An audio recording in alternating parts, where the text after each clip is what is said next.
ಪ್ರತಿ ತಿಂಗಳು EMI ಕಟ್ಟಿ ಸಾಕಾಗೋದು. ನಂಗೆ ಪ್ರತಿ ತಿಂಗಳು ಅದರದ್ದೇ ಆಲೋಚನೆ, ಅಯ್ಯೋ ಈ ಸಾಲ ಒಂದು ಮುಗಿದ್ರು ಸಾಕು. ಈ ದುಡ್ಡಲ್ಲಿ ಲೋನ್ ಕಟ್ಟಿದ್ರೆ ಒಳ್ಳೇದಾ, ಸ್ವಲ್ಪ ಭಾರ ಕಡಿಮೆ ಆಗುತ್ತೆ. ಅಯ್ಯೋ ಹೋಮ್ ಲೋನ್ ಬರೀ 8-8.5% ಇಂಟ್ರೆಸ್ಟ್ ಅಲ್ಲ, ಅದನ್ನೇ ತಗೊಂಡೋಗಿ ಮ್ಯೂಚುವಲ್ ಫಂಡಲ್ಲೋ ಅಥವಾ ಬೇರೆ ಕಡೆ ಇನ್ವೆಸ್ಟ್ ಮಾಡಿದ್ರೆ ಹತ್ತತ್ರ 12% ರಿಟರ್ನ್ಸ್ ತಗೋಬೋದಲ್ಲ. ನಾವೊಂದು 20 ವರ್ಷಕ್ಕೆ ಸಾಲ ಮಾಡ್ಕೊಂಡಿರ್ತೀವಿ ಅನ್ಕೊಳ್ಳಿ, 20 ವರ್ಷ ಕೆಲಸ ನಿನಗೆ ಗ್ಯಾರಂಟಿ ಇರುತ್ತೆ ಅಂತ ಯಾರು ಕೊಡ್ತಾರೆ? ಅಸೆಟ್ಸ್ ಇದೆ, ನನ್ನ ಹತ್ರ ಸಂಪಾದನೆ ಇದೆ, ಆದರೆ ನಾನು ಮತ್ತೊಂದಿಷ್ಟು ಆಸ್ತಿಗಳನ್ನು ಗಳಿಸ್ಕೊಳ್ಳಿಕ್ಕೆ ಸಾಲ ಮಾಡ್ತಿದ್ದೀನಿ. ಯಾರೇ ಸಾಲ ತೆಗೆದುಕೊಳ್ಳುವಾಗ ಬೇಸಿಕಲಿ ಆಸೆಗೆ ಇದ್ದಷ್ಟು ಕಾಲು ಚಾಚಬೇಕು. ಹಾಯ್ ಹಲೋ ನಮಸ್ಕಾರ, ನಾನು ಶೇಷಕೃಷ್ಣ ಭಟ್. ಸಾಲ ಮಾಡಿದ ಬಹಳಷ್ಟು ಜನರಿಗಿರುವಂತಹ ದೊಡ್ಡ ಕನ್ಫ್ಯೂಷನ್ ಏನು ಗೊತ್ತಾ? ಕೈಯಲ್ಲಿ ಒಂದು ಸ್ವಲ್ಪ ದುಡ್ಡು ಬಂತು ಅಂತ ಆದರೆ ಅದನ್ನ ಸಾಲ ತೀರಿಸೋದಕ್ಕೆ ಬಳಸೋದಾ ಅಥವಾ ಇನ್ವೆಸ್ಟ್ಮೆಂಟ್ ಮಾಡೋದಾ ಅಂತ. ಯಾರನ್ನಾದ್ರೂ ಕೇಳಿದ್ರೆ ಹೇಳ್ತಾರೆ ಅಷ್ಟೊಂದು ಸಾಲ ಮಾಡಿದ್ಯಲ್ಲ, ಮೊದಲು ಸಾಲ ತೀರಿಸು ಅಂತ. ಇನ್ನು ಕೆಲವರನ್ನ ಕೇಳಿದ್ರೆ ಹೇಳ್ತಾರೆ ಇಲ್ಲ ಸಾಲ ತೀರಿಸೋದು ಬೇಡ, ಕಡಿಮೆ ಇಂಟ್ರೆಸ್ಟ್ ಅಲ್ಲಿ ನೀನು ಸಾಲ ಮಾಡಿದ್ಯಾ, ನೀನು ಇನ್ವೆಸ್ಟ್ಮೆಂಟ್ ಮಾಡಿದ್ರೆ ನಿನಗೆ ಲಾಭ ಜಾಸ್ತಿ ಅಂತ. ಹಾಗಾಗಿ ಈ ಕನ್ಫ್ಯೂಷನ್ ನಲ್ಲಿ ಅವರು ಸಾಲ ತೀರಿಸೋದಕ್ಕೂ ಹೋಗಲ್ಲ, ಇನ್ವೆಸ್ಟ್ಮೆಂಟ್ ಮಾಡೋದಕ್ಕೂ ಹೋಗಲ್ಲ. ಹಾಗಿದ್ರೆ ಕೈಯಲ್ಲಿ ಒಂದು ಸ್ವಲ್ಪ ದುಡ್ಡು ಬಂತು ಅಂತ ಆದ್ರೆ ನೀವು ಸಾಲ ಮಾಡಿದ್ದೀರಿ ಅಂತ ಹೇಳಿದ್ರೆ ಮೊದಲು ಸಾಲ ತೀರಿಸಬೇಕಾ, ಇನ್ವೆಸ್ಟ್ಮೆಂಟ್ ಮಾಡಬೇಕಾ, ಯಾವುದರಲ್ಲಿ ಲಾಭ ಜಾಸ್ತಿ? ಎಸ್, ಇದನ್ನ ಈ ವಿಡಿಯೋದಲ್ಲಿ ಡೀಟೇಲ್ ಆಗಿ ಮಾತನಾಡ್ಲಿಕ್ಕಿದ್ದೀವಿ. ಇದನ್ನ ತಿಳಿಸ್ಕೊಡೋದಕ್ಕೆ ನಮ್ಮ ಜೊತೆಗೆ ಶರತ್ MS ಅವರಿದ್ದಾರೆ. ಇವರು ಸೀನಿಯರ್ ಜರ್ನಲಿಸ್ಟ್, ವೈಯಕ್ತಿಕ ಹಣಕಾಸು ಬರಹಗಾರರು, ಹಾಗೇನೆ ಬಾಸ್ವಾಲಾ ಸಂಸ್ಥೆಯಲ್ಲಿ ಕಂಟೆಂಟ್ ವಿಭಾಗದ ಮುಖ್ಯಸ್ಥರಾಗಿದ್ದಾರೆ. ಅವ್ರ ಜೊತೆಗೆ ಮಾತಾಡ್ತಾ ಹೋಗೋಣ. ಶರತ್ ಅವರೇ, ವೆಲ್ಕಮ್ ಟು ದಿ ಶೋ. ನಮಸ್ತೆ ಶೇಷ. ಶರತ್ ಅವರೇ, ಬಹಳಷ್ಟು ಜನರಿಗಿರುವಂತಹ ದೊಡ್ಡ ಕನ್ಫ್ಯೂಷನ್ ಏನು ಅಂತ ಹೇಳಿದ್ರೆ, ಸಾಲ ಮಾಡಿರ್ತಾರೆ, ಅಫ್ಕೋರ್ಸ್ ಈಗ ಸಾಲ ಮಾಡದೇ ಇರುವಂಥವ್ರು ಯಾರು ಇಲ್ಲ ಅಂತ ಹೇಳ್ಬೋದು. ಕೈಯಲ್ಲಿ ಒಂದು ಸ್ವಲ್ಪ ದುಡ್ಡು ಬಂದಿರುತ್ತೆ, ಸಾಲ ತೀರಿಸಿದ್ರೆ ನಮಗೆ ಲಾಭ ಆಗುತ್ತಾ ಅಥವಾ ಇನ್ವೆಸ್ಟ್ಮೆಂಟ್ ಮಾಡಿದ್ರೆ ಲಾಭ ಆಗುತ್ತಾ ಅಂತ. ಸೊ ಮೊದಲನೇದಾಗಿ ನೀವು ಇದಕ್ಕೆ ಯಾವ ತರ ಇದು ಹೇಳ್ತೀರಿ? ಖಂಡಿತ ಶೇಷ. ಈಗ ನೋಡಿ, ಒಂದು ಸಿನಾರಿಯೋ ತಗೊಳ್ಳೋಣ. ಒಬ್ರು ವ್ಯಕ್ತಿ 50 ಲಕ್ಷ ಸಾಲ ತಗೊಂಡಿದ್ದಾರೆ, ಹೋಮ್ ಲೋನ್ ತಗೊಂಡಿದ್ದಾರೆ. ಒಂದು ಹೋಮ್ ಲೋನ್ ತಗೊಂಡು 1 ವರ್ಷ ಅಥವಾ 1.5 ವರ್ಷ ಆಗಿದೆ. ಈಗ ಯಾವುದೋ ಬೋನಸ್ ಬರಬೇಕಿತ್ತು, ಒಂದು 5 ಲಕ್ಷ ರೂಪಾಯಿ ಬೋನಸ್ಸು ಮತ್ತೆ ಬೇರೆ ಬೇರೆ ಉಳಿತಾಯ ದುಡ್ಡೆಲ್ಲ ಸೇರಿ ಒಂದು 5 ಲಕ್ಷ ರೂಪಾಯಿ ಕೈಯಲ್ಲಿದೆ ಅಂತ ಇಟ್ಕೊಳ್ಳಿ. ಇಂಥ ಸಂದರ್ಭದಲ್ಲಿ ಆ ವ್ಯಕ್ತಿಗೆ ಎದುರಾಗೋ ಪ್ರಶ್ನೆ ಏನಪ್ಪಾ ಅಂತ ಹೇಳಿದ್ರೆ, ಈ ದುಡ್ಡಲ್ಲಿ ಲೋನ್ ಕಟ್ಟಿದ್ರೆ ಒಳ್ಳೇದಾ, ಸ್ವಲ್ಪ ಭಾರ ಕಡಿಮೆ ಆಗುತ್ತೆ ಅಂತ ಒಂದು ಸತಿ ಅನ್ಸುತ್ತೆ. ಆಮೇಲೆ ಅಯ್ಯೋ ಹೋಮ್ ಲೋನ್ ಬರೀ 8-8.5% ಇಂಟ್ರೆಸ್ಟ್ ಅಲ್ಲ, ಅದನ್ನೇ ತಗೊಂಡೋಗಿ ಇನ್ವೆಸ್ಟ್ ಮಾಡಿದ್ರೆ ಮ್ಯೂಚುವಲ್ ಫಂಡಲ್ಲೋ ಅಥವಾ ಬೇರೆ ಕಡೆ ಇನ್ವೆಸ್ಟ್ ಮಾಡಿದ್ರೆ ಹತ್ತತ್ರ 12% ರಿಟರ್ನ್ಸ್ ತಗೋಬೋದಲ್ಲ. ಈ ರೀತಿಯ ಒಂದು ಕ್ವಶನ್ ಪ್ರತಿಯೊಬ್ಬ ಹೂಡಿಕೆದಾರನಿಗೂ ಸಾಲ ತೆಗೆದುಕೊಂಡಂತ ಸಂದರ್ಭದಲ್ಲಿ ಬರುತ್ತೆ. ಸೊ ಇದನ್ನ ಹೇಗೆ ನಾವು ಅಪ್ರೋಚ್ ಮಾಡಬೇಕು ಅಂತ ಹೇಳಿದ್ರೆ, ಬೇಸಿಕಲಿ ಪ್ರಾಕ್ಟಿಕಲ್ ಅಪ್ರೋಚ್ ಅಲ್ಲಿ ಇದನ್ನ ನೋಡ್ಬೇಕು. ಈಗ ನೋಡಿ, ನಾನೊಂದು ಸೂತ್ರವನ್ನ ಸ್ಕ್ರೀನ್ ಮೇಲೆ ನಾವು ಹೇಳ್ತೀವಿ. ಸಾಲ ಮರುಪಾವತಿಯೋ ಹೂಡಿಕೆಯೋ ಆದ್ಯತೆ ಯಾವುದಕ್ಕೆ ಅಂತ ಹೇಳಿ. ಸೂತ್ರ 1 ಅಂತೇಳಿ ಸ್ಕ್ರೀನ್ ಮೇಲೆ ನೋಡ್ಬೋದು. ಹೂಡಿಕೆ ಮೇಲಿನ ನಿರೀಕ್ಷಿತ ಗಳಿಕೆ ಸಾಲದ ಬಡ್ಡಿ ದರಕ್ಕಿಂತ ಜಾಸ್ತಿ ಇದ್ರೆ ಹೂಡಿಕೆ ಮಾಡಿ. ಅಂದ್ರೆ ಹೂಡಿಕೆ ಮೇಲಿನ ನಿರೀಕ್ಷಿತ ಗಳಿಕೆ ಸಾಲದ ಬಡ್ಡಿ ದರಕ್ಕಿಂತ ಜಾಸ್ತಿ ಇದ್ರೆ ಹೂಡಿಕೆ ಮಾಡಿ. ಅಂದ್ರೆ ನಿಮ್ಮ ಹತ್ರ ದುಡ್ಡಿದೆ, ನೀವು ಆ ದುಡ್ಡನ್ನ ಬಳಸ್ಕೊಂಡು ಹೂಡಿಕೆ ಮಾಡಿ ನೀವು ಸಾಲಕ್ಕೆ ಕಟ್ಟುತ್ತಿರುವ ಬಡ್ಡಿಗಿಂತ ಜಾಸ್ತಿ ಲಾಭವನ್ನ ಈ ಹೂಡಿಕೆ ಮಾಡಿ ಗಳಿಸಬಹುದಾ? ಹಾಗಾದ್ರೆ ಹೂಡಿಕೆ ಮಾಡಿ. ಇದು ರೂಲ್ ನಂಬರ್ 1, ಸೂತ್ರ 1. ಎರಡನೇ ಸೂತ್ರ, ನೀವು ಹೂಡಿಕೆ ಮಾಡ್ತಿರುವಂತಹ ಹೂಡಿಕೆ ಮೇಲಿನ ನಿರೀಕ್ಷಿತ ಗಳಿಕೆ ಸಾಲದ ಬಡ್ಡಿ ದರಕ್ಕಿಂತ ಕಡಿಮೆ ಇದೆಯಾ, ಸಾಲ ತೀರಿಸಿ. ಅಂದ್ರೆ ಈಗ ಹೋಮ್ ಲೋನ್ ತಗೊಂಡಿದ್ರಿ, ಹೋಮ್ ಲೋನ್ದು ಇಂಟ್ರೆಸ್ಟ್ ರೇಟು 8.5% ಇದೆ. ನೀವು ಯಾವ್ದೋ ತಗೊಂಡು ಹೋಗ್ಬಿಟ್ಟು ಪೋಸ್ಟ್ ಆಫೀಸ್ ಸ್ಕೀಮಲ್ಲಿ 7%ಗೆ ಇನ್ವೆಸ್ಟ್ಮೆಂಟ್ ಮಾಡ್ತೀರಿ. ಅದು ಮಾಡೋದಕ್ಕಿಂತ ಈ ಸಾಲ ತೀರ್ಸೋದು ವಾಸಿ. ಸಿಂಪಲ್ ತಮ್ ರೂಲ್. 2 ಸಿನಾರಿಯೋ ನಾನು ಕ್ವಿಕ್ ಆಗಿ ಹೇಳ್ಬಿಡ್ತೀನಿ ಶೇಷ. ಈಗ ನೋಡಿ, ಹೋಮ್ ಲೋನು 8-8.5% ಇವತ್ತಿನ ಲೆಕ್ಕಾಚಾರಕ್ಕೆ ಅಂತ ಇಟ್ಕೊಳ್ಳಿ. ಯಾಕೆಂದ್ರೆ ರೆಪೋ ರೇಟ್ ಎಲ್ಲ ಕಟ್ ಆಗಿದೆ. 6.5% ಇದ್ದಂತ ರೆಪೋ ರೇಟ್ ಅನ್ನ ಈಗ ಆಲ್ಮೋಸ್ಟ್ 5.5%ಗೆ ಇಳಿಸಿದ್ದಾರೆ. ಹಾಗಾಗಿ 8-8.5% ಹೋಮ್ ಲೋನ್ಗೆ ಬಡ್ಡಿ ದರ ಇದ್ರೆ ಜಾಸ್ತಿ. ಈಗ 8%, 8.5% ಇಂಟ್ರೆಸ್ಟ್ ಅನ್ನ ಒಬ್ಬ ವ್ಯಕ್ತಿ 50 ಲಕ್ಷ ಸಾಲ ತಗೊಂಡು ಲೋನ್ ಅನ್ನ ಕಟ್ತಾ ಇದ್ದಾರೆ ಅಂತ ಇಟ್ಕೊಳ್ಳಿ. ಈಗ ಅವ್ರಿಗೆ ಒಂದು 5 ಲಕ್ಷ ರೂಪಾಯಿ ಸಿಗುತ್ತೆ. ಆ 5 ಲಕ್ಷ ರೂಪಾಯಿ ಸಿಕ್ಕಿದಾಗ ಕೆಲವರು ಹೆಂಗೆ ಯೋಚನೆ ಮಾಡ್ತಾರೆ, ತಡೆಯಪ್ಪ ನಾನು ಮ್ಯೂಚುವಲ್ ಫಂಡು ಸ್ಟಾಕ್ ಮಾರ್ಕೆಟಲ್ಲೆಲ್ಲ ಇನ್ವೆಸ್ಟ್ ಮಾಡಲ್ಲ, ನಾನು FD ಇಟ್ಬಿಟ್ಟು ನಾನು ಒಂದಷ್ಟು ಗಳಿಸ್ಕೊತೀನಿ ಅಂತ ಆಲೋಚನೆ ಮಾಡಿದ್ರೆ ಅದು ಮೀನಿಂಗ್ಲೆಸ್. ಈ ಲೋನ್ ಇರಲಿ ಹೆಂಗು 8% ಅಲ್ವಾ, ಈ 5 ಲಕ್ಷ ತಗೊಂಡು ನಾನು ಮ್ಯೂಚುವಲ್ ಫಂಡಲ್ಲಿ ಹಾಕ್ತೀನಿ, ಒಂದು 12% 13% ರಿಟರ್ನ್ಸ್ ಅನ್ನ ಪಡಿಲಿಕ್ಕೆ ಪ್ರಯತ್ನ ಮಾಡ್ತೀನಿ ಅಂತ ಆದಾಗ ಈ ಸಾಲ ತೀರ್ಸೋದ್ರ ಬದಲು ಹೂಡಿಕೆ ಮಾಡೋದು ಬೆಟರ್ ಆಪ್ಷನ್ ಅಂತ ಅನ್ಸುತ್ತೆ. ಇನ್ನೊಂದು ಸಿನಾರಿಯೋ ನೋಡೋಣ. ಈಗ ಯಾವ್ದೋ ವ್ಯಕ್ತಿ ಪರ್ಸನಲ್ ಲೋನ್ ತಗೊಂಡಿರ್ತಾನೆ, 14%, 15%, 16%, 18% ತನಕನೂ ಪರ್ಸನಲ್ ಲೋನ್ ಇಂಟ್ರೆಸ್ಟ್ ರೇಟ್ ಇರುತ್ತೆ. ಇಂಥ ಸಂದರ್ಭದಲ್ಲಿ ನಿಮಗೆ ದುಡ್ಡು ಸಿಕ್ಕರೆ ನೀವು ಪರ್ಸನಲ್ ಲೋನ್ ತೀರಿಸ್ಬೇಕಾ ಅಥವಾ ಇನ್ವೆಸ್ಟ್ಮೆಂಟ್ ಮಾಡ್ಬೇಕಾ ಅಂತ ಹೇಳಿದ್ರೆ ಒಂದು ಸಿನಾರಿ ಹೇಳೋಣ. ಈಗ ಸಪೋಸ್ ಒಂದು 3 ಲಕ್ಷ ರೂಪಾಯಿ ಇದೆ, ಲೋನ್ ತೀರ್ಸಕ್ಕೆ ಅದನ್ನ ಬಳಸ್ಕೋಬಹುದು. ನಾನು ಲೋನ್ ತೀರ್ಸಲ್ಲ, ಆ 3 ಲಕ್ಷ ರೂಪಾಯಿನ ತಗೊಂಡೋಗಿ ನಾನು ಮ್ಯೂಚುವಲ್ ಫಂಡ್ ಅಲ್ಲೇ ಹಾಕ್ತೀನಿ ಅಂತ ಇಟ್ಕೊಳ್ಳಿ. 12% ರಿಟರ್ನ್ಸ್ ಎಕ್ಸ್ಪೆಕ್ಟ್ ಮಾಡಬಹುದು. ಆದ್ರೆ ನನ್ನ ಸಾಲದ ಬಡ್ಡಿ ಎಷ್ಟಿದೆ? 14%, 16% ಇದೆ. ಸೊ ಇಲ್ಲಿ 16% ಬಡ್ಡಿ ಕಟ್ಕೊಂಡು ಈ ಕಡೆ ನಾನು 14%ಗೆ ಇಲ್ಲಿ ಅಥವಾ 12%ಗೆ ನಾನು ಇಲ್ಲಿ ಲಾಭಕ್ಕೆ ನಿರೀಕ್ಷೆಗೆ ಮ್ಯೂಚುವಲ್ ಫಂಡ್ ಅಲ್ಲಿ ಹೂಡಿಕೆ ಮಾಡೋದು ಮೂರ್ಖತನ. ಸೊ ಸಿಂಪಲ್ ತಮ್ ರೂಲ್ ಏನಂತ ಹೇಳಿದ್ರೆ, if you are gaining more from your investment, ನೀವು ಹೂಡಿಕೆ ಮಾಡಿದ್ರಿಂದ ಹೆಚ್ಚಿಗೆ ಗಳಿಸ್ತಿದ್ರೆ ನೀವು ಇನ್ವೆಸ್ಟ್ಮೆಂಟ್ ಅನ್ನ ಮಾಡಬಹುದು. ಅಂದ್ರೆ ನೀವು ಸಾಲ ತೆಗೆದುಕೊಂಡಿರ್ತಾರಲ್ಲ, ನೀವು ಸಾಲದ ಬಡ್ಡಿ ದರಕ್ಕಿಂತ ಹೆಚ್ಚನ್ನ ನೀವು ಹೂಡಿಕೆ ಮಾಡಿ ಗಳಿಸಬಹುದು. ಅದಕ್ಕೆ ಬೇಕಾದ ಸ್ಕಿಲ್ ನಿಮ್ಮ ಹತ್ರ ಇದೆ. ಅಂದ್ರೆ ಎಷ್ಟೋ ಜನಕ್ಕೆ ಇನ್ವೆಸ್ಟ್ಮೆಂಟ್ ಪ್ರಾಡಕ್ಟ್ಸೇ ಅರ್ಥ ಆಗಲ್ಲ. ಅವ್ರು ಹೋಗ್ಬಿಟ್ಟು ನಾನು ತೀರಿಸ್ತೀನಿ ಮತ್ತೊಂದು ಮಾಡ್ತೀನಿ ಅಂತ ಹೇಳಿದ್ರೆ ಸಂಕಷ್ಟಕ್ಕೆ ಸಿಕ್ಕಾಕೋತಾರೆ. ಬಟ್ ಪ್ಲಾನ್ ಮಾಡ್ಬೇಕಾಗತ್ತೆ ಅನ್ನೋದನ್ನ ನಾವು ಇಲ್ಲಿ ಹೇಳ್ಬೇಕಾಗತ್ತೆ. ಬೇಸಿಕಲಿ ಸಾಲದ ಬಡ್ಡಿ ದರ, ಇದು ಫಸ್ಟ್ ಪಾಯಿಂಟ್ ನಾವು ಹೇಳಿದ್ದು. ಈ ಸಾಲದ ಬಡ್ಡಿ ದರ ಎಷ್ಟಿದೆ ಮತ್ತು ಹೂಡಿಕೆ ಮೇಲಿನ ಗಳಿಕೆ ಅಂದಾಜು ಎಷ್ಟಿದೆ ಅನ್ನೋದು ಫಸ್ಟ್ ಪ್ಯಾರಾಮೀಟರ್. ಟರ್ಮ್ ಇನ್ಶೂರೆನ್ಸ್ ತಗೋಬೇಕು ಅಂತ ಹೇಳಿದ್ರೆ ಡಿಸ್ಕ್ರಿಪ್ಷನ್ ಅಲ್ಲಿ ನಾವೊಂದು ಲಿಂಕ್ ಅನ್ನ ಕೊಟ್ಟಿದ್ದೀವಿ.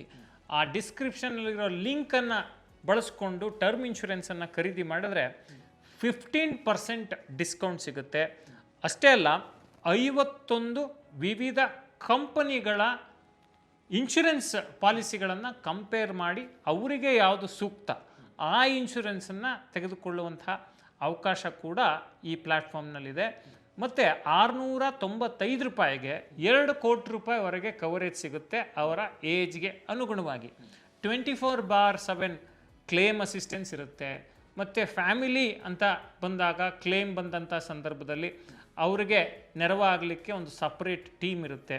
ಇಷ್ಟೆಲ್ಲ ವ್ಯವಸ್ಥೆ ಈ ಲಿಂಕ್ ಬಳಸಿ ನೀವು ಟರ್ಮ್ ಇನ್ಶೂರೆನ್ಸ್ ತೆಗೆದುಕೊಂಡ್ರೆ ಸಿಗುತ್ತೆ. ಟರ್ಮ್ ಇನ್ಶೂರೆನ್ಸ್ ಜೊತೆಗೆ ಬೇರೆ ಬೇರೆ accidental death benefit rider, critical illness rider, ಆ ರೀತಿಯ 59 ಬೇರೆ ಬೇರೆ ರೈಡರ್ಗಳನ್ನು ಕೂಡ ಈ ಪ್ಲ್ಯಾಟ್ಫಾರ್ಮ್ ಮೂಲಕ ನೀವು ಕೊಂಡ್ಕೊಳ್ಬೋದು. ಮತ್ತು ಆದಾಯ ತೆರಿಗೆಯ ಸೆಕ್ಷನ್ 80C ಅಡಿಯಲ್ಲಿ, ಹಳೆಯ ತೆರಿಗೆ ಪದ್ಧತಿ ಅಡಿಯಲ್ಲಿ ಇದಕ್ಕೆ ಟ್ಯಾಕ್ಸ್ ಬೆನಿಫಿಟ್ ಕೂಡ ಸಿಗುತ್ತೆ. ಇನ್ಯಾಕ್ ತಡ, ಡಿಸ್ಕ್ರಿಪ್ಷನ್ನಲ್ಲಿರೋ ಲಿಂಕನ್ನು ಬಳಸ್ಕೊಳ್ಳಿ. ಟರ್ಮ್ ಇನ್ಶೂರೆನ್ಸನ್ನು ಸಾಧ್ಯವಾದಷ್ಟು ಬೇಗ ಖರೀದಿ ಮಾಡಿ. ಇದರಿಂದ ನಿಮ್ಮ ಕುಟುಂಬ ಸುರಕ್ಷಿತವಾಗಿರುತ್ತೆ. ಟರ್ಮ್ ಇನ್ಶೂರೆನ್ಸ್ ನಿಮ್ಮ ಕುಟುಂಬದ ಆಪತ್ಕಾಲದ ಆಪ್ತ ಮಿತ್ರ. ಸೆಕೆಂಡ್ ಪ್ಯಾರಾಮೀಟರ್ ಏನಪ್ಪ ಅಂತ ಹೇಳಿದ್ರೆ ಎಮೋಷನಲ್ ಥಿಂಕಿಂಗ್. ತುಂಬ ಸತಿ ಏನಾಗುತ್ತೆ, ಅಯ್ಯೋ ಎಷ್ಟು ಲಾಭ ಬರುತ್ತೆ ಏನೋ, ನಂಗೆ ಅದು ಬೇಡಪ್ಪ, ನನಗೆ ಪ್ರತಿ ತಿಂಗಳು EMI ಕಟ್ಟಿ ಸಾಕಾಗೋಗಿದೆ, ನಂಗೆ ಪ್ರತಿ ತಿಂಗಳು ಅದರದ್ದೇ ಆಲೋಚನೆ, ಅಯ್ಯೋ ಈ ಸಾಲವನ್ನು ಮುಗಿದ್ರು ಸಾಕು ಅಂತ ಆಲೋಚನೆ ಮಾಡೋರು ತುಂಬ ಜನ ಇರ್ತಾರೆ. ಅವರು ಎಷ್ಟು ಲಾಭ ಆಗುತ್ತೆ ಎಷ್ಟು ನಷ್ಟ ಆಗುತ್ತೆ ಅಂತ ಯೋಚನೆ ಮಾಡೋ ಬದಲು ಸೀದಾ ಹೋಗ್ಬಿಟ್ಟು ನೀವು ನಾನು ಸಾಲ ತೀರಿಸ್ಬಿಡ್ತೀನಪ್ಪ ಅಂತ ಆಲೋಚನೆ ಮಾಡೋದು ತುಂಬಾ ಒಳ್ಳೇದು. ಯಾಕೆಂದ್ರೆ ಕೆಲವ್ರಿಗೆ ಸಾಲದಿಂದ ಮುಕ್ತಿ ಪಡ್ಕೊಂಡ್ಬಿಡ್ಬೇಕು ಫಸ್ಟು, ಅದಿಲ್ಲದೆ ಇದ್ರೆ ನಮ್ಗೊಂದು ನೆಮ್ಮದಿ ಅಂತ ಅನ್ನೋರು ತುಂಬಾ ಜನ ಇರ್ತಾರೆ. ತುಂಬಾ ಸತಿ ಹೆಂಗಾಗತ್ತೆ ಅಂತ ಹೇಳಿದ್ರೆ ತಿಂಗಳಿಗೆ ಬರೋ ಇನ್ಕಮ್ ನಲ್ಲಿ ಮ್ಯಾಕ್ಸಿಮಮ್ ಪೋರ್ಷನ್ ಸಿಂಹಪಾಲು ಬರೀ EMIಗೆ ಹೋಗ್ಬಿಟ್ರೆ ಅವ್ರಿಗೆ ನಮ್ಗೆ ಮಂತ್ಲಿ ನಿರ್ವಹಣೆ ಮಾಡೋದೇ ತುಂಬಾ ಕಷ್ಟ ಆಗುತ್ತೆ ಅಂತ ಅನ್ಸುತ್ತೆ. ಅಂತವ್ರು ಏನ್ ಮಾಡ್ಬೇಕು, the better they should go with closing the loan. So ಆ ಅಂಶವನ್ನ ಗಮನದಲ್ಲಿ ಇಟ್ಕೋಬೇಕು. ಮತ್ತೆ ಇನ್ನೊಂದು ಬಹಳ ಇಂಪಾರ್ಟೆಂಟ್ ಆಸ್ಪೆಕ್ಟ್ ಏನು ಅಂತ ಹೇಳಿದ್ರೆ, ವಯಸ್ಸಾಗಿರುತ್ತೆ, ನಿವೃತ್ತಿ ಜೀವನಕ್ಕೆ ಹತ್ತತ್ರ ಬಂದಿರ್ತೀರಿ, ಆಗ ನಿಮ್ಮ ಹತ್ರ ದುಡ್ಡು ಸಿಕ್ಕಿದಾಗ ನೀವು ತಡಿ ನಾನು ಮ್ಯೂಚುವಲ್ ಫಂಡ್ ಅಲ್ಲಿ ಹಾಕ್ತೀನಿ ಮತ್ತೊಂದ್ರಲ್ಲಿ ಹಾಕ್ತೀನಿ ಆಮೇಲೆ ಸಾಲ ತೀರ್ಸಿದ್ರಾಯ್ತು ಅಂತ ಆಲೋಚನೆ ಮಾಡೋದಕ್ಕಿಂತ ಸಾಲ ತೀರ್ಸೋದು ಒಳ್ಳೇದು ಅಂತ ಅನ್ಸುತ್ತೆ. ಯಾಕೆಂತ ಹೇಳಿದ್ರೆ ಏನಾಗ್ಬಿಡುತ್ತೆ, ಈ ನಿವೃತ್ತಿ ನಂತರ ನಿಶ್ಚಿತ ಆದಾಯ ಬರಲ್ಲ, ಫಿಕ್ಸ್ಡ್ ಇನ್ಕಮ್ ಬರಲ್ಲ. ಎಲ್ಲೋ ಸರ್ಕಾರಿ ನೌಕರರಾಗಿದ್ರೆ ಅಥವಾ ಪೆನ್ಷನ್ ಇರುವಂತಹ ನೌಕರಿಯಲ್ಲಿ ಅವರಿದ್ರೆ ಒಂದಿಷ್ಟು ಪೆನ್ಷನ್ ಸಿಗ್ಬೋದು. ಬಿಟ್ರೆ 60 ವರ್ಷ ಆದ ನಂತರ ಉದ್ಯೋಗದಿಂದ ಹೊರಬಂದ ನಂತರ ನಿಶ್ಚಿತ ಆದಾಯ ಸಿಗುವಂಥದ್ದು ಸ್ವಲ್ಪ ಕಷ್ಟ ಆಗುತ್ತೆ. ಸೊ ಅಂತ ಸಂದರ್ಭ ಇದ್ದಾಗ ಲೋನ್ ತೀರಿಸೋದ್ರ ಬಗ್ಗೆ ಹೆಚ್ಚು ಆಸಕ್ತಿ ವಹಿಸೋದು ಉತ್ತಮ ಅಂತೇಳಿ ಅನ್ಸುತ್ತೆ. ಬಹುಶಃ ಯಂಗ್ ಏಜ್, ಈಗ ಫಾರ್ ಎಕ್ಸಾಂಪಲ್ ಆಗ್ತಾನೆ ಕೆಲಸಕ್ಕೆ ಸೇರ್ಕೊಂಡಿರ್ತಾರೆ, ಹೋಮ್ ಲೋನ್ ಮಾಡಿರ್ತಾರೆ ಅಥವಾ ಕಾರ್ ಲೋನು. ಸೊ ಇವಾಗ 9% 9.5% ಕಾರ್ ಲೋನ್ ಸಿಕ್ಕಿರುತ್ತೆ. ಒಂದು ಅಮೌಂಟ್ ಬಂದಿದೆ ಅಂತ ಹೇಳಿದಾಗ ಬಹುಶಃ ಒಂದು 25ರಿಂದ 35 40 ವರ್ಷದ ವಯಸ್ಸಿನವರು ಯುವಕರು ಬಹುಶಃ ಇನ್ವೆಸ್ಟ್ಮೆಂಟ್ ಕಡೆಗೆ ಜಾಸ್ತಿ ಆದ್ಯತೆ ಕೊಡ್ಬೋದೇನೋ ಅಲ್ವಾ? ಖಂಡಿತ. ಏನಾಗುತ್ತೆ, ಅವರ ಇನ್ವೆಸ್ಟ್ಮೆಂಟ್ ನಾಲೆಡ್ಜ್ ಎಷ್ಟಿದೆ ಅನ್ನೋದ್ರ ಮೇಲೆ ಇದು ನಿಂತಿದೆ. ಈಗ ಏನಾಗುತ್ತೆ, ಎಷ್ಟೋ ಜನರಿಗೆ ಮ್ಯೂಚುವಲ್ ಫಂಡ್ ಅಂದ್ರೆ ಏನು ಅಂತ ಗೊತ್ತಿಲ್ಲ, ಸ್ಟಾಕ್ ಮಾರ್ಕೆಟ್ ಅಂದ್ರೆ ಏನು ಅಂತ ಗೊತ್ತಿಲ್ಲ. ಅವ್ರು ಹೋಗ್ಬಿಟ್ಟು ನಾನು ಇಲ್ಲಿ ಸಾಲ ತೀರ್ಸಲ್ಲ, ನಾನು ಇಲ್ಲಿ ಹೋಗ್ಬಿಟ್ಟು ಇನ್ವೆಸ್ಟ್ ಮಾಡಿ ಇದಕ್ಕಿಂತ ಜಾಸ್ತಿ ಗಳಿಸ್ತೀನಿ ಅಂತ ಆಲೋಚನೆ ಮಾಡೋದು ತಪ್ಪಾಗುತ್ತೆ. ಆದ್ರೆ ಅವ್ರಿಗೆ ಗೊತ್ತಿದ್ರೆ ಅಥವಾ ಗೊತ್ತಿಲ್ಲದೆ ಇದ್ರೆ ತಿಳ್ಕೊಂಡು ಮಾಡಿದ್ರೆ ಅದು ನಿಜವಾಗ್ಲೂ ಒಳ್ಳೆ ಆಯ್ಕೆ ಆಗುತ್ತೆ. ಆದ್ರೆ ಬೇಸಿಕಲಿ ಏಜ್ ಚಿಕ್ಕದಿದ್ದು ತಿಳುವಳಿಕೆ ಜಾಸ್ತಿ ಇದ್ದಾಗ ಈ ಸಾಲ ತೀರ್ಸೋದಕ್ಕಿಂತ ಹೆಚ್ಚು ಆದ್ಯತೆಯನ್ನ ಹೂಡಿಕೆಗೆ ಕೊಡೋದು ಹೆಚ್ಚು ಬೆಟರ್ ಅಂತ ಇಲ್ಲಿ ಈ ಸಿನಾರಿಯೋದಲ್ಲಿ ನಾವು ಹೇಳ್ಬೋದು ಶೇಷ. ಸೊ ಇಷ್ಟೆಲ್ಲ ತಿಳಿಸಿಕೊಟ್ಟ ಮೇಲೂ ಕೂಡ ಪ್ರಾಕ್ಟಿಕಲ್ ಆಗಿ ತಿಳ್ಕೊಂಡ್ರೆ ಚೆನ್ನಾಗಿರುತ್ತೆ ಅಂತ ಅನಿಸ್ತಾ ಇದೆ. ಸಾಲ ನಾವು ತಗೊಂಡಿದ್ದೀವಿ, ಅದನ್ನು ಮರುಪಾವತಿ ಮಾಡೋದು ಬೆಸ್ಟಾ ಅಥವಾ ಇನ್ವೆಸ್ಟ್ಮೆಂಟ್ ಮಾಡಿ ಅದರಿಂದ ಗೈನ್ ಮಾಡೋದು ಬೆಸ್ಟಾ ಅಂತ ಸೊ ಪ್ರಾಕ್ಟಿಕಲ್ ಆಗಿ ತಿಳಿಸ್ಕೊಡ್ಬೋದಾ? ಖಂಡಿತ ಶೇಷ. ಕೆಲವು ಇನ್ವೆಸ್ಟ್ಮೆಂಟ್ ಪ್ರಾಡಕ್ಟ್ಸ್ ಅನ್ನ ನಾವು ಎಕ್ಸಾಂಪಲ್ ಆಗಿ ತೋರಿಸ್ತಾ ಯಾವ್ದ್ರಲ್ಲಿ ಹೂಡಿಕೆ ಮಾಡಿದ್ರೆ ಅನುಕೂಲ ಆಗ್ಬೋದು, ಯಾವ್ದ್ರಲ್ಲಿ ಹೂಡಿಕೆ ಮಾಡಿದ್ರೆ ಅನುಕೂಲ ಆಗದೆ ಹೋಗ್ಬೋದು ಅನ್ನೋದನ್ನ ತೋರ್ಸೋಣ. ಈಗ ನೋಡಿ, ಸ್ಕ್ರೀನ್ ಮೇಲೆ ನಮ್ಮ ವೀಕ್ಷಕರು ನೋಡ್ಬೋದು, ಸಾಲ ಮರುಪಾವತಿಯೋ ಹೂಡಿಕೆಯೋ ಆದ್ಯತೆ ಯಾವುದಕ್ಕೆ, ಪ್ರಾಯೋಗಿಕ ವಿವರ. ಪಡೆದಿರುವ ಸಾಲ 50 ಲಕ್ಷ, 15 ವರ್ಷದ ಪೀರಿಯಡ್ಗೆ ತಗೊಂಡಿದ್ದಾರೆ, 8.5% ಇಂಟ್ರೆಸ್ಟ್ ಇದೆ. ಅವರು ಅಂತ ಸಂದರ್ಭದಲ್ಲಿ ದುಡ್ಡು ಸಿಕ್ಕಾಗ ನಾನು FD ಇಡ್ತೀನಿ ಅಂತ ಹೇಳಿದ್ರೆ ಪ್ರಯೋಜನ ಇಲ್ಲ. ಯಾಕೆ ಅಂತ ಹೇಳಿದ್ರೆ 6ರಿಂದ 6.5%, 7%, 7.5% ಈಗಿನ ಸಂದರ್ಭದಲ್ಲಿ FD ಇಂಟ್ರೆಸ್ಟ್ ರೇಟ್ ಸಿಕ್ಕಿದ್ರೆ ದೊಡ್ಡದು. ಯಾಕೆಂದ್ರೆ ಇಲ್ಲಿ ಇಂಟ್ರೆಸ್ಟ್ ರೇಟೇ 8.5% ಇದೆ. ಹಂಗಿರುವಾಗ ನೀವು 7-7.5% FD ಇಂಟ್ರೆಸ್ಟ್ ರೇಟ್ ತಗೊಂಡು ಏನ್ ಮಾಡ್ತೀರಿ? 1.5% ಲಾಸ್ ಆಗುತ್ತೆ. ಸೊ ನಿಮ್ಮ 50 ಲಕ್ಷ ಪುನಃ ಸಾಲ ತಗೊಂಡಿದ್ದೀರಿ 15 ವರ್ಷದ ಅವಧಿಗೆ. ಈಗ 8.5% ನಿಮ್ಗೆ ಸಾಲಕ್ಕೆ ಬಡ್ಡಿ ಕಟ್ತಾ ಇದ್ದೀರಿ. ನೀವು ಡೆಟ್ ಮ್ಯೂಚುವಲ್ ಫಂಡ್ ಅಲ್ಲಿ ಹಾಕ್ತೀನಿ ಅಂತ ಹೇಳಿದ್ರೆ ಅದರಿಂದನೂ ಹೆಚ್ಚು ಪ್ರಯೋಜನ ಆಗಲ್ಲ. ನಿಮ್ಗೆ ದುಡ್ಡು ಸಿಕ್ಕಿದೆ, ಈ ಸಾಲ ತೀರ್ಸೋ ಬದಲು ಆ ದುಡ್ಡನ್ನು ತಗೊಂಡು ಡೆಟ್ ಮ್ಯೂಚುವಲ್ ಫಂಡ್ ಅಲ್ಲಿ ಹಾಕ್ತೀನಿ ಅಂತ ಹೇಳಿದ್ರೆ 6.5% ಸಿಗುತ್ತೆ, ಅದರಿಂದ ಹೆಚ್ಚು ಪ್ರಯೋಜನ ಆಗಲ್ಲ. ಇಲ್ಲ ನಾನು PPF ಅಲ್ಲಿ ಹಾಕ್ತೀನಿ ಅಂತ ಹೇಳಿದ್ರೆ ನೆಕ್ಸ್ಟ್ ಎಕ್ಸಾಂಪಲ್ 7.1%, ಅದರಿಂದನೂ ಹೆಚ್ಚು ಪ್ರಯೋಜನ ಆಗಲ್ಲ. ಯಾಕೆ ಅಂತ ಹೇಳಿದ್ರೆ PPF ಇಂಟ್ರೆಸ್ಟ್ ರೇಟ್ 7.1%, ನೀವು ತೆಗೆದುಕೊಂಡಿರುವ ಸಾಲದ ಬಡ್ಡಿ 8.5%. ಮತ್ತೆ ಸುಕನ್ಯಾ ಸಮೃದ್ಧಿ ಯೋಜನೆಯಲ್ಲಿ ಹಾಕ್ತೀನಿ ಅಂದ್ರೂ ಕೂಡ ಹೆಚ್ಚು ಪ್ರಯೋಜನ ಆಗಲ್ಲ. 8.2% ಸುಕನ್ಯಾ ಸಮೃದ್ಧಿದು, ಬಟ್ ನಿಮ್ಮ ಸಾಲದ ಪರ್ಸೆಂಟೇಜು 8.5%. ಇಲ್ಲ ನಾನು 50 ಲಕ್ಷ ಸಾಲ ತಗೊಂಡಿದ್ದೀನಿ 15 ವರ್ಷದ ಅವಧಿಗೆ, 8.5% ಇಂಟ್ರೆಸ್ಟ್ ಇದೆ ಅನ್ನೋ ಅದೇ ಥಿಯರಿಯಲ್ಲಿ ನಾವು ಮುಂದೆ ಹೋಗೋದಾದ್ರೆ, ಆದ್ರೆ ನಂಗೆ ದುಡ್ಡು ಸಿಕ್ಕಾಗ ನಾನು ಈಕ್ವಿಟಿ ಮ್ಯೂಚುವಲ್ ಫಂಡ್ ಅಲ್ಲಿ ಹಾಕ್ತೀನಿ, 12-14% ರಿಟರ್ನ್ಸ್ ಅನ್ನ ಪಡಿಲಿಕ್ಕೆ ಪ್ರಯತ್ನ ಮಾಡ್ತೀನಿ ಅಂತ ಹೇಳಿದ್ರೆ ಈ ಆಲೋಚನೆಯನ್ನ ಮಾಡಬಹುದು. ಆದ್ರೆ ತಿಳುವಳಿಕೆ ಇದ್ದು ಈ ಕೆಲಸವನ್ನ ಮಾಡಬೇಕಾಗತ್ತೆ. ತಿಳುವಳಿಕೆ ಇಲ್ಲದೆ ಮಾಡ್ಲಿಕ್ಕೆ ಹೋದ್ರೆ ಎಡವಟ್ಟಾಗತ್ತೆ. ಅಂದ್ರೆ ಮ್ಯೂಚುವಲ್ ಫಂಡ್ ಬಗ್ಗೆ ತಿಳ್ಕೊಂಡಿರ್ಬೇಕು. ಅಥವಾ ಗೊತ್ತಿಲ್ಲ ಅಂತ ಹೇಳಿದ್ರೆ ಸೆಬಿ ರಿಜಿಸ್ಟರ್ಡ್ ಅಡ್ವೈಸರ್ಸ್ ಇಂದ ಸಲಹೆ ಪಡ್ಕೊಂಡು ಮುಂದುವರಿಬೇಕು. ಈಗ ಅದೇ ರೀತಿ ಈಕ್ವಿಟಿ ಮ್ಯೂಚುವಲ್ ಫಂಡ್ ಆಯ್ತು, ಇಂಡೆಕ್ಸ್ ಮ್ಯೂಚುವಲ್ ಫಂಡ್ ಅಲ್ಲೂ ಕೂಡ 12-14% ರಿಟರ್ನ್ಸ್ ಅನ್ನ ಎಕ್ಸ್ಪೆಕ್ಟ್ ಮಾಡಬಹುದು. ಇಲ್ಲ ನಾನು ಇಂಡೆಕ್ಸ್ ಮ್ಯೂಚುವಲ್ ಫಂಡು ಅಥವಾ ಈಕ್ವಿಟಿ ಮ್ಯೂಚುವಲ್ ಫಂಡ್ ಅಷ್ಟೇ ಅಲ್ಲ, ನಾನು ಷೇರು ಮಾರುಕಟ್ಟೆಯಲ್ಲೇ ನೇರವಾಗಿ ಹೂಡಿಕೆ ಮಾಡ್ತೀನಿ ಅಂತ ಹೇಳಿದ್ರೆ 12-16% ವರೆಗೆ ರಿಟರ್ನ್ಸ್ ಅನ್ನ ಎಕ್ಸ್ಪೆಕ್ಟ್ ಮಾಡಬಹುದು ಲಾಂಗ್ ರನ್ ಅಲ್ಲಿ. ಆದ್ರೆ ಸ್ಟಾಕ್ ಮಾರ್ಕೆಟ್ ಅಲ್ಲೂ ಅಷ್ಟೇ, knowledge is power, knowledge is money. ತಿಳ್ಕೊಂಡು ಹೂಡಿಕೆ ಮಾಡೋದು ತುಂಬಾ ಮುಖ್ಯ. ಅದನ್ನ ಅರ್ಥಕೊಂಡು ಮಾಡಬೇಕು. ಇದು ಹೂಡಿಕೆ ಶಿಫಾರಸಲ್ಲ, ಹಣಕಾಸು ಶಿಕ್ಷಣದ ಉದ್ದೇಶಕ್ಕಾಗಿ ನೀಡಿರುವಂತಹ ಮಾಹಿತಿ. ಅದನ್ನ ತಿಳ್ಕೊಂಡು ಮುಂದುವರಿಬೇಕು ಅಂತ ಹೇಳಿ ನಾನು ಹೇಳ್ತೀನಿ. ಸೊ ಒಟ್ಟು ಇದರ ಚಿತ್ರಣ ಏನಪ್ಪಾ ಅಂತ ಹೇಳಿದ್ರೆ, ಯಾವ್ದ್ರಲ್ಲಿ ನೀವು ಸಾಲ ತೆಗೆದುಕೊಂಡು ಅದಕ್ಕೆ ಕಟ್ಟುತ್ತಿರುವ ಬಡ್ಡಿಗಿಂತ ಜಾಸ್ತಿ ಲಾಭ ಸಿಗುತ್ತೋ ಅಲ್ಲಿ ಹೂಡಿಕೆ ಮಾಡೋದ್ರಲ್ಲಿ ಅರ್ಥ ಇರುತ್ತೆ. ನೀವು ಸಾಲ ತೆಗೆದುಕೊಂಡು ಕಟ್ತಿರೋ ಬಡ್ಡಿಗಿಂತ ಕಡಿಮೆ ಬಡ್ಡಿ ಲಾಭ ನೀವು ಹೂಡಿಕೆಯಿಂದ ಪಡಿತೀನಿ ಅಂತ ಹೇಳಿದ್ರೆ ಅದರಲ್ಲಿ ಯಾವುದೇ ಅರ್ಥ ಇಲ್ಲ. ಅದ್ರ ಬದಲು ಸಾಲ ತೀರಿಸಬಹುದು ಅನ್ನೋದು ಇದರ ಒಟ್ಟು ಹೂರಣ. ಬಟ್ ಯಾವುದೇ ಸಿನಾರಿಯೋದಲ್ಲಿ ಅವರ ಆರ್ಥಿಕ ಪರಿಸ್ಥಿತಿಯನ್ನ ನೋಡಿ ಕೆಲವು ತೀರ್ಮಾನಗಳನ್ನ ಮಾಡಬೇಕಾಗುತ್ತೆ. ಈಗ ಎಷ್ಟೋ ಸತಿ ಏನಾಗುತ್ತೆ, ಇಲ್ಲಿ ಮ್ಯೂಚುವಲ್ ಫಂಡ್ ಅಲ್ಲಿ ಹೂಡಿಕೆ ಮಾಡಿದ್ರೆ ಲಾಭ ಬರುತ್ತೆ, ಇನ್ನೊಂದ್ರಲ್ಲಿ ಬರುತ್ತೆ ಅನ್ನೋ ಲಾಭ ನಿರೀಕ್ಷೆ ಮಾಡ್ಬೋದು ಅಂತ ಹೇಳೋದಕ್ಕಿಂತ ಆಚೆಗೆ ಈಗ ನೋಡಿ, ಸಾಲ ಕಟ್ಟೋದು ಅಂದ್ರೆ ಇನ್ನೊಂದು ದೊಡ್ಡ ಟಾಸ್ಕ್ ಅಂತ ಹೇಳಿದ್ರೆ, ನಾವೊಂದು 20 ವರ್ಷಕ್ಕೆ ಸಾಲ ಮಾಡ್ಕೊಂಡಿರ್ತೀವಿ ಅನ್ಕೊಳ್ಳಿ ಶೇಷ. ಏನಾಗುತ್ತೆ, 20 ವರ್ಷ ಕೆಲಸ ನಿನಗೆ ಗ್ಯಾರಂಟಿ ಇರುತ್ತೆ ಅಂತ ಯಾರು ಕೊಡ್ತಾರೆ? ಈಗ ಸಾಲ ತಗೊಂಡು 5ನೇ ವರ್ಷಕ್ಕೇನೆ ಅಥವಾ 6ನೇ ವರ್ಷಕ್ಕೇನೆ ಕೆಲಸ ಹೋಗ್ಬೋದು, 1-2 ವರ್ಷ ಕೆಲಸನೇ ಇಲ್ಲದೆ ಇರ್ಬೋದು. ಸೊ ಅಂತ ಸಂದರ್ಭದಲ್ಲಿ ಕಷ್ಟಗಳು ಎದುರಾಗ್ತವೆ. ಅಂಥವ್ರು ನಾನು ಎಷ್ಟು ಬೇಗ ಸಾಲ ತೀರ್ಸ್ಕೋಬೇಕು ಅಂತ ಆಲೋಚನೆ ಮಾಡ್ತಾರೋ ಅಷ್ಟು ಒಳ್ಳೇದು. ಇನ್ನು ಕೆಲವರಿಗೆ ಸರ್ಕಾರಿ ಉದ್ಯೋಗದಲ್ಲಿದ್ದೀವಿ, ನಿಶ್ಚಿಂತೆಯಿಂದ ನಮ್ಗೆ ಆದಾಯ ಬರುತ್ತೆ, ನೀವು ಆಲೋಚನೆ ಮಾಡಿ ಸಾಲ ತೀರಿಸ್ಬೇಕೋ ಬೇಡವೋ ಅನ್ನೋದನ್ನ ತುಲನೆ ಮಾಡಿ ನೋಡ್ಬೋದು. ಇನ್ನು ಕೆಲವರು ನಾವು ಫಿನಾನ್ಷಿಯಲಿ ಸೌಂಡ್ ಇದೀವಪ್ಪ, ನಾವು ಸಾಲ ಮಾಡಿರೋದು ಈ ಇದಕ್ಕೋಸ್ಕರ, ಅದರಿಂದ ಹೆಚ್ಚು ಲಾಭ ಮಾಡ್ಲಿಕ್ಕೋಸ್ಕರ. ಅಂದ್ರೆ ಈಗ ಏನ್ ಮಾಡ್ತೀವಿ, ಸಾಲದಿಂದ ಸಂಪತ್ತು ಸೃಷ್ಟಿ ಮಾಡೋದ್ರ ಬಗ್ಗೆ ಕೆಲವರು ಆಲೋಚನೆ ಮಾಡ್ತಾರೆ. ಫಿನಾನ್ಷಿಯಲ್ ಟರ್ಮಿನಾಲಜಿಯಲ್ಲಿ ಅದನ್ನ ಲೆವರೇಜ್ ಅಂತೇಳಿ ಕರಿತೀವಿ. ಅಂದ್ರೆ ಸಾಲ ತಗೊಂಡು ಆ ಸಾಲದ ಮೂಲಕ ಸ್ಲೋಲಿ ಅಸೆಟ್ ಗಳನ್ನ ಬಿಲ್ಡ್ ಮಾಡ್ತಾ ಹೋಗೋದಕ್ಕೆ ಲೆವರೇಜಿಂಗ್ ಅಂತೇಳಿ ಕರಿತೀವಿ. ಸೊ ಆ ರೀತಿ ನಾನು ಮಾಡ್ತೀನಿ. ನನ್ನ ಹತ್ರ ಅಸೆಟ್ಸ್ ಇದೆ, ನನ್ನ ಹತ್ರ ಸಂಪಾದನೆ ಇದೆ, ಆದ್ರೆ ನಾನು ಮತ್ತೊಂದಿಷ್ಟು ಆಸ್ತಿಗಳನ್ನ ಗಳಿಸ್ಕೊಳ್ಳಿಕ್ಕೆ ಸಾಲ ಮಾಡ್ತಿದ್ದೀನಿ. ನಾಳೆ ದಿವಸ ಹೆಚ್ಚು ಕಡಿಮೆ ಆದ್ರೂ ನಂಗೆ ಮ್ಯಾನೇಜ್ ಮಾಡ್ಲಿಕ್ಕೆ ನನ್ನ ಹತ್ರ ಆರ್ಥಿಕ ಪರಿಸ್ಥಿತಿ ಚೆನ್ನಾಗಿದೆ ಅನ್ನೋರು ಬೇರೆ ರೀತಿ ಆಲೋಚನೆ ಮಾಡಬೇಕಾಗುತ್ತೆ. ಸೊ ವ್ಯಕ್ತಿಗತ ಪರಿಸ್ಥಿತಿ, ಆರ್ಥಿಕ ಸ್ಥಿತಿ ಇವೆಲ್ಲವೂ ಈ ನಿರ್ಧಾರಗಳ ಕೈಗೊಳ್ಬೇಕಾದ್ರೆ ಬರ್ಬೇಕಾಗತ್ತೆ. ಸೊ ಇದೆಲ್ಲವನ್ನ ಅಂದಾಜು ಮಾಡ್ಕೊಂಡು ನಿರ್ಧಾರ ಮಾಡಿದ್ರೆ ಖಂಡಿತವಾಗಿಯೂ ಅವರಿಗೆ ಅನುಕೂಲ ಆಗುತ್ತೆ. ಸೊ ಬೇಸಿಕಲಿ ಸಾಲ ಫಸ್ಟೋ ಅಥವಾ ಸಾಲ ಕಟ್ಟೋದು ಫಸ್ಟೋ ಅಥವಾ ಹೂಡಿಕೆ ಮಾಡೋದು ಫಸ್ಟೋ ಅಂತ ಬಂದಾಗ ಅದು ನಿಮ್ಮ ತಿಳುವಳಿಕೆಯ ಮೇಲೆ ನಿಂತಿದೆ, ನಿಮ್ಮ ಆರ್ಥಿಕ ಪರಿಸ್ಥಿತಿಯ ಮೇಲೆ ನಿಂತಿದೆ. ನೀವು ಉಳಿಸಿದ ದುಡ್ಡನ್ನ ಯಾವುದರ ಮೇಲೆ ಹೂಡಿಕೆ ಮಾಡ್ತೀರಿ ಅನ್ನೋದ್ರ ಮೇಲೆ ನಿಂತಿದೆ ಅಂತೇಳಿ ನಾನು ಹೇಳಲಿಕ್ಕೆ ಬಯಸ್ತೀನಿ ಶೇಷ. ಎಸ್ ಶರತ್ ಅವರೇ, ಪ್ರಾಕ್ಟಿಕಲ್ ಆಗಿ ತಿಳಿಸ್ಕೊಟ್ರಿ. ಇದು ಪ್ರತಿಯೊಬ್ಬರಿಗೂ ಕೂಡ ಅರ್ಥ ಆಗಿದೆ ಅಂತ ಅನ್ಕೊಳ್ತೀನಿ. ಇದರ ಜೊತೆಗೆ ಇನ್ನೊಂದು ಕೇಳೋದೇನು ಅಂತ ಹೇಳಿದ್ರೆ, ಈಗ ಸಾಲ ಕಟ್ಟಬೇಕು ಅಂತ ಹೇಳಿ ಬಂದಾಗ, ಫಾರ್ ಎಕ್ಸಾಂಪಲ್ ಹೋಮ್ ಲೋನ್ ಅಂತ ತಗೊಂಡಾಗ ಇನ್ವೆಸ್ಟ್ಮೆಂಟ್ ಮಾಡೋದೇ ಬೆಸ್ಟ್ ಅಲ್ವಾ? ಒಂದು ಸ್ವಲ್ಪ ಹಣ ಬಂದ್ರೆ ಗೃಹ ಸಾಲ ಅಥವಾ ಹೋಮ್ ಲೋನ್ ಮಾಡಿದ್ರೆ ನಮಗೆ ತೆರಿಗೆ ವಿನಾಯಿತಿ ಸಿಗುತ್ತಲ್ವಾ ಅಂತ ಕೇಳ್ತಾರೆ. ಇದಕ್ಕೆ ನೀವೇನು ಹೇಳ್ತೀರಿ? ಖಂಡಿತ ನೋಡಿ, ಏನಾಗುತ್ತೆ, ಈ ಓಲ್ಡ್ ಟ್ಯಾಕ್ಸ್ ರೆಜಿಮ್ ನಲ್ಲಿ ನಿಮಗೆ ಹೋಮ್ ಲೋನ್ಗೆ ಇನ್ಕಮ್ ಟ್ಯಾಕ್ಸ್ ಬೆನಿಫಿಟ್ ಇದೆ. ಆದ್ರೆ ಈ ಪರ್ಸನಲ್ ಲೋನು ಅಥವಾ ಬೇರೆ ತರದ ಲೋನ್ಗಳಿಗೆ ಯಾವುದೇ ಟ್ಯಾಕ್ಸ್ ರೆಜಿಮ್ ಅಲ್ಲೂ ಯಾವುದೇ ಬೆನಿಫಿಟ್ ಇಲ್ಲ. ಈ ನ್ಯೂ ಟ್ಯಾಕ್ಸ್ ರೆಜಿಮ್ ಅಲ್ಲಂತೂ ಹೋಮ್ ಲೋನ್ ಬೆನಿಫಿಟ್ಸ್ ಕೂಡ ಇರಲ್ಲ. ಸೊ ಹಂಗಿದ್ದಾಗ ಯಾವ ರೀತಿ ಆಲೋಚನೆ ಮಾಡಬೇಕು? ನೀವು ನ್ಯೂ ಟ್ಯಾಕ್ಸ್ ರೆಜಿಮ್ ಅಲ್ಲಿ ಇದೀರಿ ಅಂತ ಹೇಳಿದ್ರೆ ನೀವು ಹೋಮ್ ಲೋನ್ ತೀರಿಸ್ಕೊಳ್ಳೋದೇ ಉತ್ತಮ.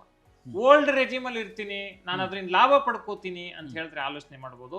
ಬಟ್ ಒಂದ್ ಅಂಶ ಏನಂತ ಹೇಳಿದ್ರೆ, ಓಲ್ಡ್ ಟ್ಯಾಕ್ಸ್ ರೆಜಿಮ್ ನಲ್ಲಿ ಮಾತ್ರ ಹೋಮ್ ಲೋನ್ ಬೆನಿಫಿಟ್ ಇದೆ, ನ್ಯೂ ಟ್ಯಾಕ್ಸ್ ರೆಜಿಮ್ ನಲ್ಲಿ ಇಲ್ಲ. ಅದನ್ನ ತಿಳ್ಕೊಂಡು ನಿಮ್ಮ CA ಹತ್ರ ಸಲಹೆಯನ್ನ ಪಡ್ಕೊಂಡು, ನಾನು ಸಾಲ ಇರೋದ್ರಿಂದ ಓಲ್ಡ್ ರೆಜಿಮ್ಗೆ ಹೋಗ್ಬೇಕಾ ನ್ಯೂ ರೆಜಿಮ್ಗೆ ಹೋಗ್ಬೇಕಾ ಅನ್ನೋ ಸಲಹೆಯನ್ನ ಪಡ್ಕೊಳ್ಳೋದು ಬಹಳ ಅನುಕೂಲಕರವಾಗಿರುತ್ತೆ ಅಂತ ಹೇಳಿ ನಾನು ಹೇಳ್ತೀನಿ ಶೇಷ. ಓಕೆ, ಸೊ ಇದೆಲ್ಲದರ ಜೊತೆಗೆ ಫೈನಲಿ ಒಂದಷ್ಟು ವಿಚಾರಗಳನ್ನು ನಾವು ಗಮನದಲ್ಲಿ ಇಟ್ಕೊಳ್ಳೇಬೇಕಾಗುತ್ತೆ. ಆ ಅಂಶಗಳನ್ನ ತಿಳಿಸ್ಕೊಡ್ಬೋದಾ? ಖಂಡಿತ. ಈಗ ನೋಡಿ, ಯಾರೇ ಸಾಲ ತೆಗೆದುಕೊಳ್ಳುವಾಗ ಬೇಸಿಕಲಿ ಆಸೆಗೆ ಇದ್ದಷ್ಟು ಕಾಲು ಚಾಚಬೇಕು. ನಮ್ಮ ಶಕ್ತಿ ಮೀರಿ ಸಾಲ ಮಾಡ್ಲಿಕ್ಕೆ ಹೋಗ್ಬಾರ್ದು. ಸಾಲವನ್ನ ತೀರಿಸೋ ಬಗ್ಗೆ ಒಂದು ಅಂದಾಜಿರ್ಬೇಕು, ಲೆಕ್ಕಾಚಾರ ಇರಬೇಕು. ಸಾಲವನ್ನ ತೀರಿಸೋದ್ರಿಂದ ನಮ್ಗೆ ಹೆಚ್ಚು ಲಾಭ ಆಗುತ್ತೆ ಅಂತ ಹೇಳಿದ್ರೆ ಆ ಲೆಕ್ಕಾಚಾರವನ್ನ ಅನುಕರಣೆ ಮಾಡಬೇಕು. ನಾವಿಲ್ಲಿ ಫಾರ್ಮುಲಾಗಳನ್ನು ಕೊಟ್ಟಿದ್ದೀವಿ.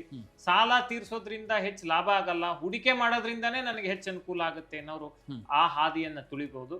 ಒಟ್ಟಾರೆಯಾಗಿ ಅವರವರ ಸಂದರ್ಭಕ್ಕೆ ತಕ್ಕಂತೆ ನಮ್ಮ ಚೌಕಟ್ಟನ್ನ, ನಮ್ಮ ಸೂತ್ರಗಳನ್ನ, ನಾವಿಲ್ಲಿ ಕೊಟ್ಟಿರುವಂತಹ ಸೂತ್ರಗಳನ್ನ ಅಳವಡಿಸ್ಕೊಳ್ಳೋದು ಮುಖ್ಯ ಆಗುತ್ತೆ ವಿಶೇಷ.